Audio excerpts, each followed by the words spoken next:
तो दोस्तों अगर आपने इस वीडियो पे क्लिक किया है तो आपने बिल्कुल सही वीडियो पे क्लिक किया है। दोस्तों आज की इस वीडियो में हम क्षेत्रफल, आयतन, घनत्व, त्वरण, चार, वेग, दाब, गुरुत्वाकर्षण, अन्य भौतिक राशि एवं सूत्रों का विमित सूत्र निकालना सीखेंगे। अगर आपने इस वीडियो को इन तक देख लिया ना तो आपको विमित सूत्र से रिलेटेड कोई भी डाउट नहीं बचेगा। जी हाँ दोस्तों, ये क्लास 11 फिजिक्स के चैप्टर नंबर 1 का बहुत इंपॉर्टेंट टॉपिक है जिससे एग्जाम में क्वेश्चन आते हैं। साथ ही साथ आईआईटी जेईई में इससे 1 या 2 क्वेश्चन जरूर देखने को मिले हैं। तो अगर आप क्लास 11 के स्टूडेंट हैं या आईआईटी जेईई की तैयारी कर रहे हैं तो आपके लिए ये टॉपिक बहुत ही इंपॉर्टेंट है। आज की इस वीडियो में इस टॉपिक को बिल्कुल अच्छे से पढ़ेंगे दोस्तों। तो चलिए क्यों कर अब हम वेट, अपने आज का ये वीडियो स्टार्ट करते हैं। दोस्तों किसी भी भौतिक राशि का विमित सूत्र निकालने से पहले हमें कुछ इंपॉर्टेंट चीजें हैं जो आनी चाहिए। वो क्या है दोस्तों? पॉइंट नंबर 1, दोस्तों आप किसी भी भौतिक राशि का विमित सूत्र लिख रहे हैं तो उन विमित सूत्रों में ये 3 चीजें जरूर होनी चाहिए। पहला द्रव्यमान, दूसरा का लंबाई एंड तीसरा का समय। दोस्तों भौतिक सूत्र में नहीं होना चाहिए बल्कि विमित सूत्र में ये 3 चीजें होनी चाहिए। अब हम क्या करेंगे, इसको प्रतीक के रूप में लिखेंगे। कैसे लिखेंगे? द्रव्यमान को हम m से डिनोट करेंगे, लंबाई को l से डिनोट करेंगे एंड टाइम को t से डिनोट करेंगे और इसे सबसे बड़े वाले ब्रैकेट में इस तरह क्लोज करके लिखेंगे। ओके, जैसे द्रव्यमान को इंग्लिश में मास बोला जाता है तो उसके पहले लेटर से इसको डिनोट किया हमने। लंबाई को लेंथ बोला जाता है तो इसके पहले लेटर l से डिनोट किया हमने। और समय को टाइम बोला जाता है तो t से इसे डिनोट किया गया। तो ये डिनोट क्यों किया गया ये आपको मालूम चल गया। और अगर किसी भी भौतिक राशि का आप विमित सूत्र लिख रहे हैं तो ये 3 चीजें जरूर होनी चाहिए। तो आपके माइंड में एक डाउट आया होगा कि अगर किसी भौतिक राशि के सूत्र में द्रव्यमान नहीं है तो उसके विमित सूत्र में द्रव्यमान हम कैसे लिखेंगे? तो आप लिख सकते हैं। आपको क्या कर देना है, बस उसके पावर में 0 लगा देना है। आपको मालूम है किसी भी नंबर 0 पावर लगा देते हैं तो उसका मान सदैव क्या हो जाता है? 1 हो जाता है। और 1 का मल्टीप्लीकेशन अगर किसी में होता है तो वापस से हमें वही चीज प्राप्त हो जाती है। तो आपको इसी के रूप में, इन्हीं तीनों के रूप में कैसे डिनोट करना है? m एल टी, इन 3 पदों के रूप में किसी भी भौतिक राशि के विमित सूत्र को प्रदर्शित करना है। जैसे कि मान लीजिए हमें पूछ दिया लंबाई का विमित सूत्र लिखिए। किसका लिखना है? लंबाई का विमित सूत्र। तो लंबाई का विमित सूत्र लिखने के लिए कह दिया तो हम तो वो जानते हैं कि इसका विमित रूप क्या होता है? एल होता है। ये तो एल तो इसका विमित रूप हो गया। क्या हो गया दोस्तों? एल इसका विमित रूप हो गया।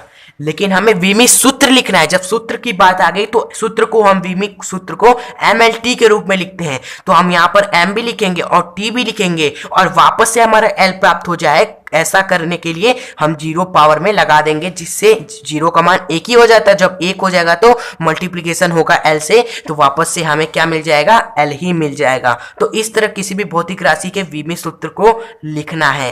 तो पॉइंट नंबर 2 सीखते हैं। दोस्तों कहीं कहीं आपको भौतिक राशियों में विस्थापन देखने को मिलेगा, दूरी देखने को मिलेगा, चौड़ाई देखने को मिलेगा। तो उसका भी विमित सूत्र क्या होगा दोस्तों? ये L ही होगा। क्यों होगा? देखिए दोस्तों, किसी भी लंबाई को हम किस मात्रक से मापते हैं? मीटर में मापते हैं। और चौड़ाई, विस्थापन, दूरी, इन तीनों चीजों को भी हम मीटर में ही मापते हैं। तो ये एक प्रकार से लंबाई ही होती है। तो इसलिए इनका भी विमित सूत्र एल ही होगा। तो ये चीजें आपको नोट कर लेनी कॉपी में। दोस्तों क्या अब हम तैयार है किसी भी भौतिक राशि का विमित सूत्र निकालने के लिए? तो चलिए आइए निकालना सीखते हैं। तो दोस्तों आइए हम छोटे शुरू करते हैं। उन सभी का हम क्या निकालते हैं? विमित सूत्र निकालते हैं। इसके बाद कुछ और भी भौतिक राशियों या सूत्रों का विमित सूत्र लिखेंगे। दोस्तों पहला है क्षेत्रफल। तो क्षेत्रफल का पहले सामान्य सूत्र क्या होता है? लंबाई गुणे चौड़ाई होता है। दोस्तों सबसे पहले हमने देखा यहाँ पर लंबाई है तो लंबाई का विमित रूप क्या होता है? दोस्तों हमें मालूम है, यहाँ पर हमने सीखा सबसे पहले L होता है। और हमने बताया चौड़ाई, चौड़ाई को भी हम मीटर में ही मापते हैं। तो चौड़ाई का भी विमित सूत्र क्या हो जाएगा दोस्तों? L हो जाएगा। तो ये 2 L हो गए। सिंपली हमारा क्या निकला दोस्तों? जब 2 चीजें समान होती है और मल्टीप्लिकेशन टर्म में होती है तो सिंपली क्या हो जाता है? उसका स्क्वायर हो जाता है। तो यहाँ पे L स्क्वायर हो गया। लेकिन यहाँ पर हमारा आंसर नहीं आया दोस्तों। हम किसी भी भौतिक राशि के विमित सूत्र को MLT ये 3 चीजों के रूप में लिखते हैं। तो यहाँ पर केवल L ही है तो हम M और T को भी लिखेंगे लेकिन उसके पावर में हम 0 लगा देंगे जिससे वापस से हमारा यही प्राप्त हो जाए। तो यहां पर हम दोस्तों लिख देंगे M, L का हमारा स्क्वायर है ही है और T लिख देंगे। इन दोनों के पावर में 0 लगा देंगे जिससे वापस से हमारा L स्क्वायर मिल जाए और हमारा विमित सूत्र भी सही रहे। आइए अब आयतन का निकालते हैं हम। दोस्तों आयतन का क्या होता है? सूत्र सामान्य, लंबाई गुणे चौड़ाई गुणे ऊंचाई। दोस्तों लंबाई का विमित सूत्र हमें पता है क्या है? L है। चौड़ाई का विमित सूत्र भी हमारा L है। एंड ऊंचाई, ऊंचाई को भी दोस्तों आप मीटर में ही मापते हो ना कि कितना ऊंचा है, कितना मीटर ऊंचा है, तो इसका भी विमी सूत्र क्या हो जाएगा, लंबाई यानी कि मीटर यानी कि एल हो जाएगा। तो ये देखिए तीन चीजें जब मल्टीप्लिकेशन में होती है तो उसका क्यूब हो जाता है। ये सिंपल चीजें तो आपको मालूम ही होगी। यहाँ पे लेंथ का क्यूब हो जाएगा, लेकिन हमें विमी सूत्र में दिखाना है तो हम एम एल टी के रूप में लिखने के लिए एम के पावर 0 और एल का क्यूब है ये और टी के पावर 0 लगा देंगे, जिससे हमारा वापस में एल क्यूब मिल जाएगा और हमारा विमी सूत्र भी यहाँ पर हो गया इनका। अब आइए चाल का विमी सूत्र निकालना है। तो चाल का समान सूत्र क्या होता है, दूरी बटा समय। तो दूरी को तो हम क्या लिख देंगे, एक मीटर में ही मापते हैं, हमने बताया स्टार्टिंग में। दूरी का भी विमी रूप एल हो जाएगा एंड समय का तो मालूम है क्या होता है, टी होता है। तो उसके बाद हम क्या इसको एम एल टी के रूप में लिखना है सिंपल में। तो हम क्या करेंगे दोस्तों, टी को ऊपर लेके आएंगे तो एल का तो एल रहेगा। जब कोई चीजें नीचे होती है, नीचे से ऊपर ले जाया जाता है तो उसके पावर में माइनस लग जाता है। ये आपने मैथ में जरूर पढ़ा होगा। देखिए हम आपको बताते हैं। और कोई चीजें बटे में है, जैसे कि 1/x² है, अब हम इसे बटे में नहीं लिखना है, हमें सिंपल में लिखना है एक लाइन में।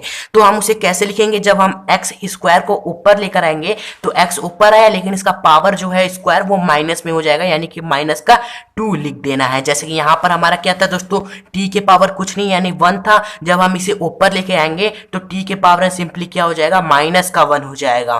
तो यहाँ पर l t के पावर माइनस का 1 आ गया। लेकिन हमें विमी सूत्र यानी एम एल टी के रूप में लिखना है, तो हम m हमारा नहीं है तो यहाँ पर m को ऐड कर लेंगे, लेकिन पावर 0 लगा देंगे। फिर l t के माइनस पावर 1 हम लिख देंगे। ये हमारा इसका विमी सूत्र हो गया चाल का। इसी तरह वेग, वेग का सूत्र होता है विस्थापन बटा समय, और विस्थापन का विमी रूप होता है l एंड समय का विमी रूप होता है दोस्तों t। तो वापस से दोस्तों हमारा वेग और चाल दोनों का विमी सूत्र समान होगा, क्योंकि यहाँ पर भी l और बटे में t था और यहाँ पर भी l और बटे में t है। m l एंड t के पावर माइनस का 1 विमी सूत्र। अब आता है दोस्तों बल, बल का विमी सूत्र क्या होता है। तो बल का समान सूत्र पहले हमें मालूम होना चाहिए। बल बराबर यानी कि F से डिनोट करते हैं क्या होता है, m a होता है। m a को तोड़ेंगे यानी m का मतलब होता है द्रव्यमान गुणे a यानी कि त्वरण। तो द्रव्यमान, द्रव्यमान को तो हम सीधे क्या लिख देंगे, m से डिनोट कर देंगे, इनटू दोस्तों त्वरण। त्वरण का सूत्र होता है, त्वरण का सूत्र आपको मालूम होगा क्या होता है, त्वरण का सूत्र होता है वेग परिवर्तन बटे समय। तो यहाँ पर हमें थोड़ा टाइम लगेगा, क्योंकि त्वरण का भी हमें विमी सूत्र निकालने से पहले हमें इस पूरे का विमी सूत्र निकालना होगा। तो आइए पहले इसे साइड में कर लेते हैं। तो वेग आया दोस्तों, वेग का सूत्र होता है विस्थापन यानी दूरी विस्थापन बटा समय। क्या होता है, विस्थापन पर दोस्तों पहले ही निकाला है। वेग का विमी सूत्र क्या है, m के पावर 0 l t के पावर माइनस का 1।